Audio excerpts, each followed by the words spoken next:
The Picture of Dorian Gray, Chapter 9. As he was sitting at breakfast next morning, Basil Hallward was shown into the room. "I am so glad I have found you, Dorian," he said gravely. "I called last night and they told me you were at the opera. Of course I knew that was impossible, but I wish you had left word where you had really gone to. I passed a dreadful evening, half afraid that one tragedy might be followed by another. I think you might have telegraphed for me when you heard of it first. I read of it quite by chance in a late edition of the Globe that I picked up at the club. I came here at once and was miserable at not finding you. I can't tell you how heartbroken I am about the whole thing. I know what you must suffer. But where were you? Did you go down and see the girl's mother? For a moment I thought of following you there. They gave the address in the paper. Somewhere in the Euston Road, wasn't it? But I was afraid of intruding upon a sorrow that I could not lighten. Poor woman, what a state she must be in.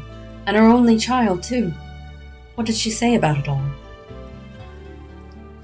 "My dear Basil, how do I know?" murmured Dorian Gray, sipping some pale yellow wine from a delicate gold-beaded bubble of Venetian glass, and looking dreadfully bored. "I was at the opera. You should have come on there. I met Lady Gwendolen, Henry's sister, for the first time. We were in her box. She is perfectly charming, and Patty sang divinely. Don't talk about horrid subjects. If one doesn't talk about a thing, it has never happened. It is simply expression, as Harry says, that gives reality to things. I may mention that she was not the woman's only child. There is a son. A charming fellow, I believe. But he is not on the stage. He is a sailor or something. And now, tell me about yourself and what you were painting." "You went to the opera," said Hallward, speaking very slowly and with a strange touch of pain in his voice.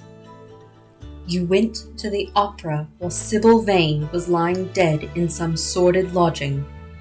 You can talk to me of other women being charming and of Patty singing divinely before the girl you loved has even the quiet of a grave to sleep in. Why, man, there are horrors in store for that little white body of hers."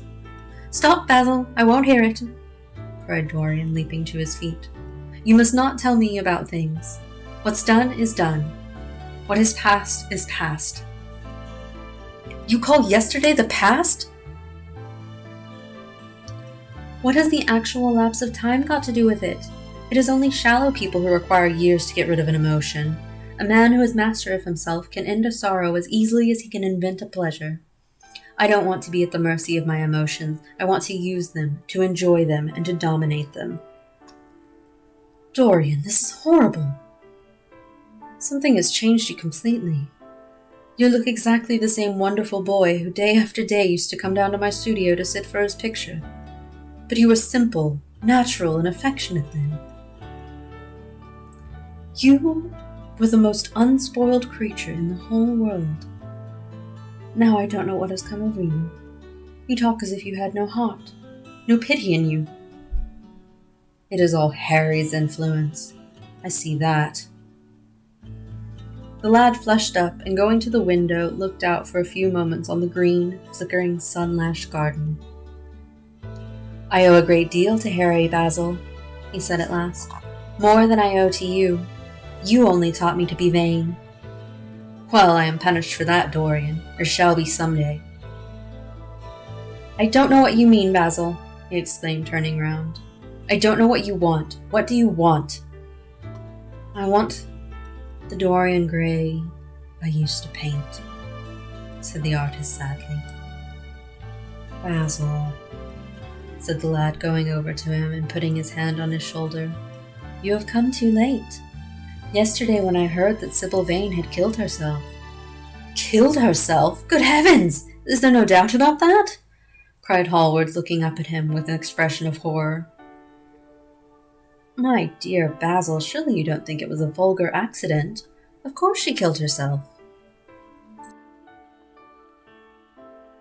The older man buried his face in his hands.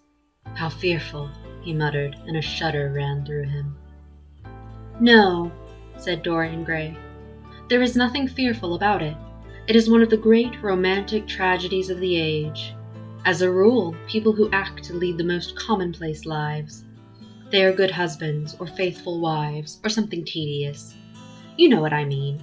Middle-class virtue and all that kind of thing. How different Sibyl was! She lived her finest tragedy. She was always a heroine.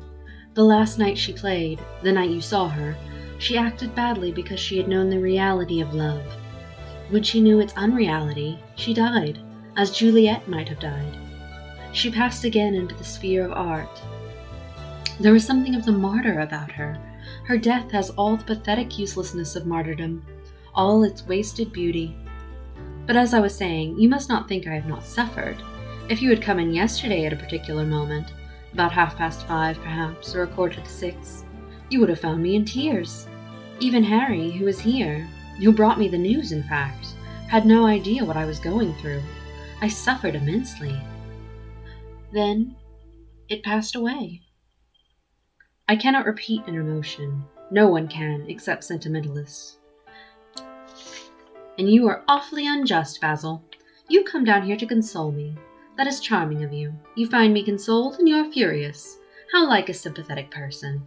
You remind me of a story Harry told me about a certain philanthropist who spent 20 years of his life in trying to get some grievance redressed, or some unjust law altered. I forget exactly what it was.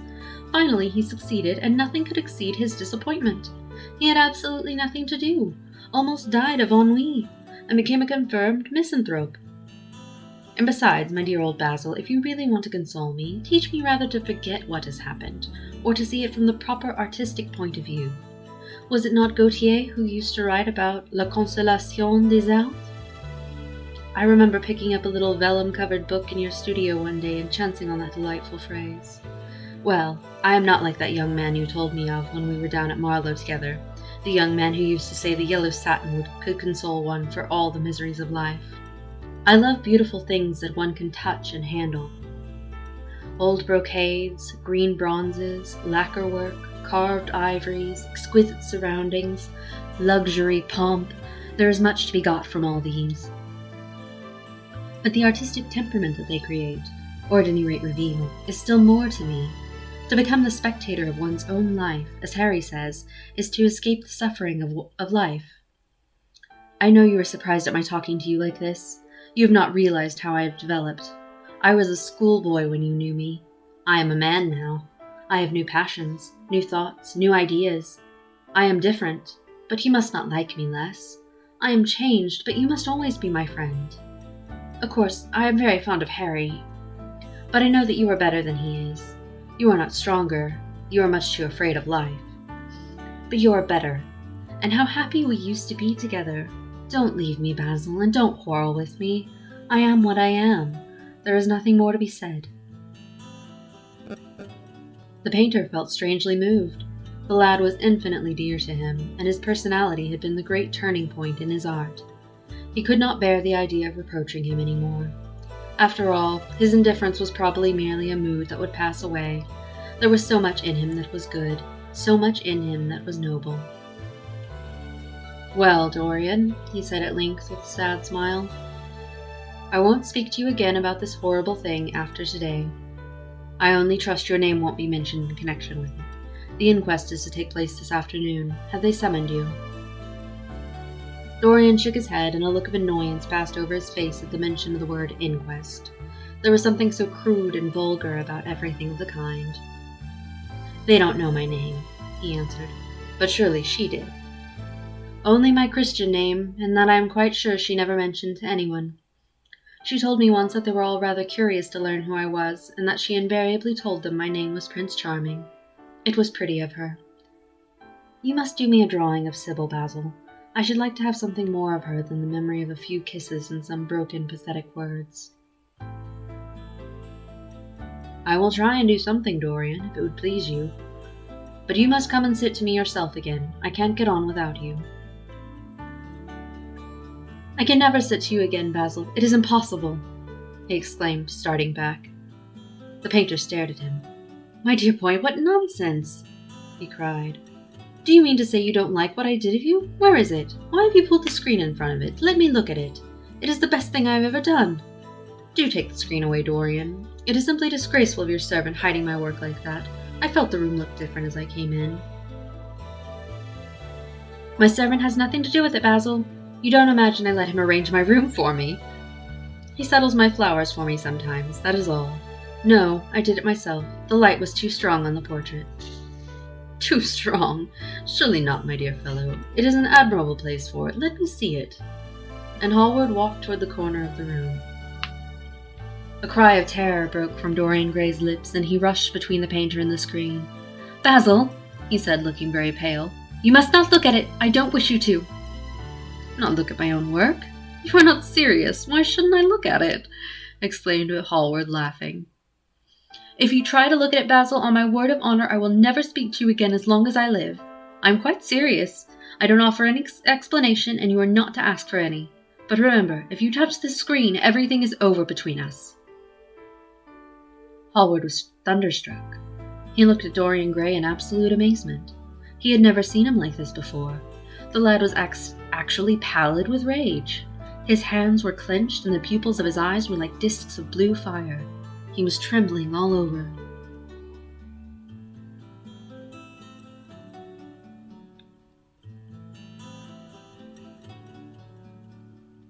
"Dorian, don't speak!" "But what is the matter? Of course I won't look at it if you don't want me to," he said rather coldly, turning on his heel and going over toward the window. "But really, it seems rather absurd that I shouldn't see my own work, especially as I'm going to exhibit it in Paris in the autumn. I shall probably have to give it another coat of varnish before that, so I must see it some day, and why not today?" "To exhibit it? You want to exhibit it?" exclaimed Dorian Gray, a strange sense of terror creeping over him. Was the world going to be shown his secret? Were people to gape at the mystery of his life? That was impossible. Something, he did not know what, had to be done at once. "Yes, I don't suppose you will object to that. Georges Petit is going to collect all my best pictures for a special exhibition in the Rue de S.a.S., which will open the first week in October. The portrait will only be away a month. I should think you could easily spare it for that time. In fact, you are sure to be out of town, and if you keep it always behind a screen, you can't care much about it." Dorian Gray passed his hand over his forehead. There were beads of perspiration there. He felt that he was on the brink of a horrible danger. "You told me a month ago that you would never exhibit it," he cried. "Why have you changed your mind? You people who go in for being consistent have just as many moods as others have. The only difference is that your moods are rather meaningless. You can't have forgotten that you assured me most solemnly that nothing in the world would induce you to send it to any exhibition. You told Henry exactly the same thing." He stopped suddenly, and a gleam of light came into his eyes. He remembered that Lord Henry had said to him once, half seriously and half in jest, "If you want to have a strange quarter of an hour, get Basil to tell you why he won't exhibit your picture. He told me why he wouldn't, and it was a revelation to me." Yes, perhaps Basil, too, had his secret. He would ask him and try. "Basil," he said, coming over quite close and looking him straight in the face, "we have each of us a secret. Let me know yours, and I shall tell you mine. What was your reason for refusing to exhibit my picture?" The painter shuddered in spite of himself. "Dorian, if I told you, you might like me less than you do, and you would certainly laugh at me. I could not bear your doing either of those two things. If you wish me never to look at your picture again, I am content. I have always you to look at. If you wish the best work I have ever done to be hidden from the world, I am satisfied. Your friendship is dearer to me than any fame or reputation." "No, Basil, you must tell me," insisted Dorian Gray. "I think I have a right to know." His feeling of terror had passed away, and curiosity had taken its place. He was determined to find out Basil Hallward's mystery.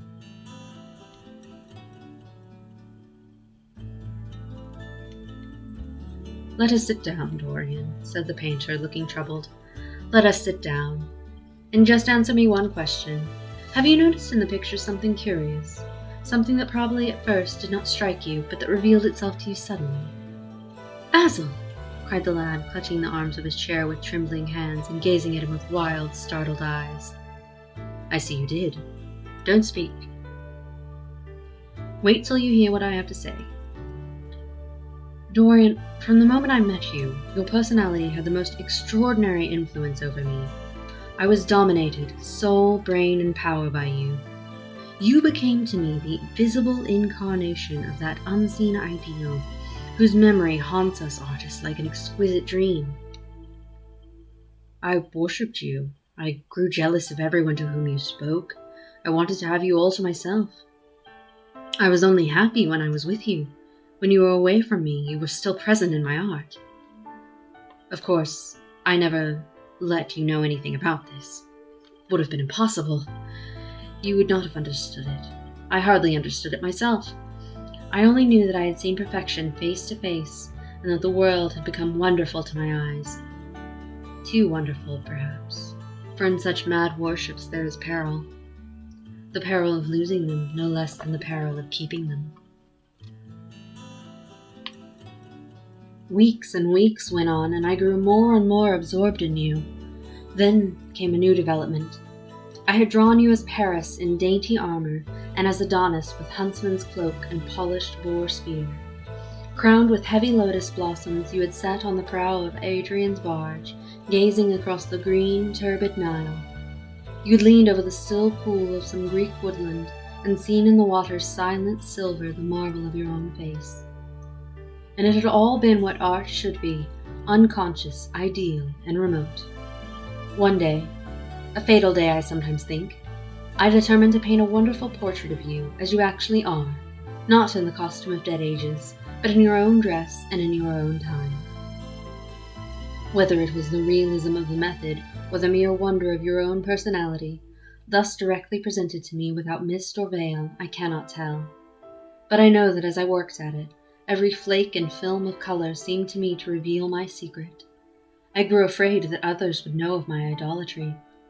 I felt, Dorian, that I had told too much, that I had put too much of myself into it.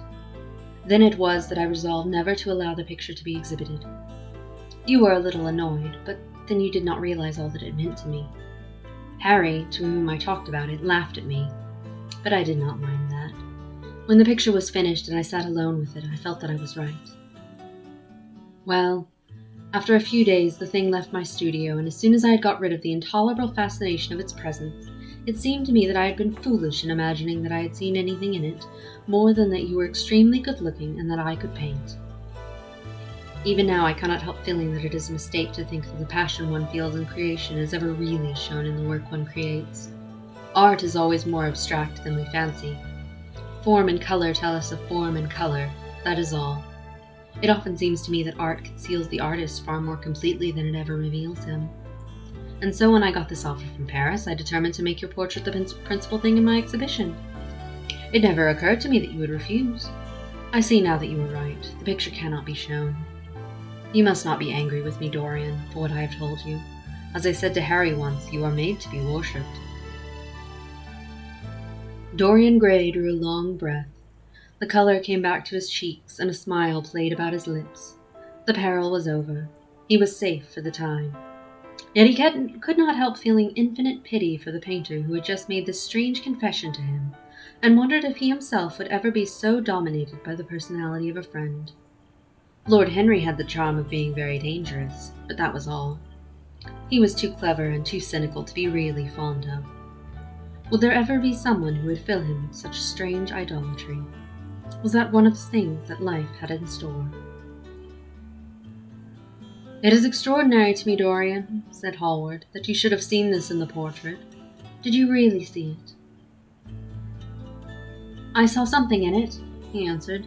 "Something that seemed to me very curious." "Well, you don't mind my looking at the thing now?" Dorian shook his head. "You must not ask me that, Basil. I could not possibly let you stand in front of that picture." "You will some day, surely." "Never." "Well, perhaps you are right. And now goodbye, Dorian. You have been the one person in my life who has really influenced my art. Whatever I have done that is good, I owe it to you. Ah, you don't know what it cost me to tell you all that I have told you." "My dear Basil," said Dorian, "what have you told me? Simply that you felt that you had admired me too much. That is not even a compliment." It was not intended as a compliment. It was a confession. Now that I have made it, something seems to have gone out of me. Perhaps one should never put one's worship into words. It was a very disappointing confession. Why, what did you expect, Dorian? You didn't see anything else in the picture, did you? There was nothing else to see. No, there was nothing else to see. Why do you ask? But he mustn't talk about worship. It is foolish. You and I are friends, Basil, and we must always remain so. You have got Harry, said the painter sadly. Oh, Harry, cried the lad with a ripple of laughter. Harry spends his days in saying what is incredible and his evenings in doing what is improbable.